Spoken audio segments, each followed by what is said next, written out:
اللہ تعالیٰ جل مجدہ ارشاد فرماتے ہیں یا ایھا الذین آمنوا آمنوا باللہ ورسولہ، اے ایمان والو ایمان لاؤ۔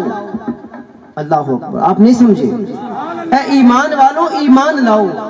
بھائی پوچھنا یہ ہے کہ ہمارے مالک پہلے تو ایمان والا تو خود کہہ چکا ہے، تو پھر کیسے ایمان لائیں؟ مجمع ہوتا کفار کا، مجمع ہوتا مشرکین کا، مجمع ہوتا مشرکین کا، پکارتا تو مشرکوں کو، بلاتا تو پوری زمین ناس کو، پکارتا تو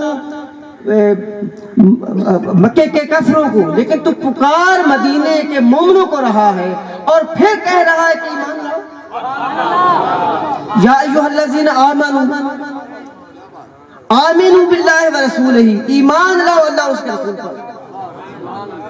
اے ایمان والو ایمان لاؤ اللہ اس کے رسول پر۔ یہ مومن تو پہلے ہی اللہ اس کے رسول پر ایمان رکھتے ہیں، پھر دوبارہ ایمان لانے کا کیا مطلب؟ ایک تو اس کا سادہ سا معنی ہے کہ اللہ تعالیٰ جل مجدہ کے اس فرمان علی شان کی مفسرین نے جو تفسیر فرمائی ہے وہ یہ ہے کہ اے ایمان والو جو پہلے ایمان ہے اس پر استقامت سے ڈٹے رہو۔ ایک تو اس کا معنی یہ ہے، دوسرا معنی اس کا یہ ہے کہ اے ایمان والو باقی ایمان اپنی جگہ، ایمان لاؤ پھر اللہ اور اس کے رسول پر، والکتاب اور اس کتاب پر الذی نزل علی رسولہ۔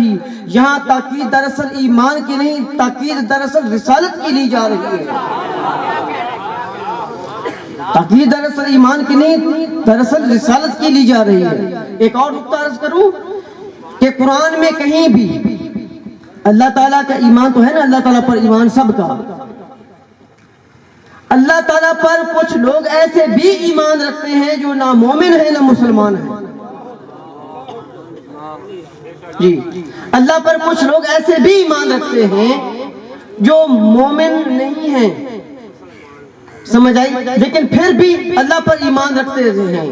لیکن مسئلہ یہ ہے یہاں اللہ تعالیٰ جو زور دے کر بات بتانا چاہتا ہے وہ یہ چاہتا ہے کہ ایمان تمہارا تب کامل ہے جب اس رسول پر ایمان لاؤ گے، تب ایمان مکمل ہوگا تمہارا۔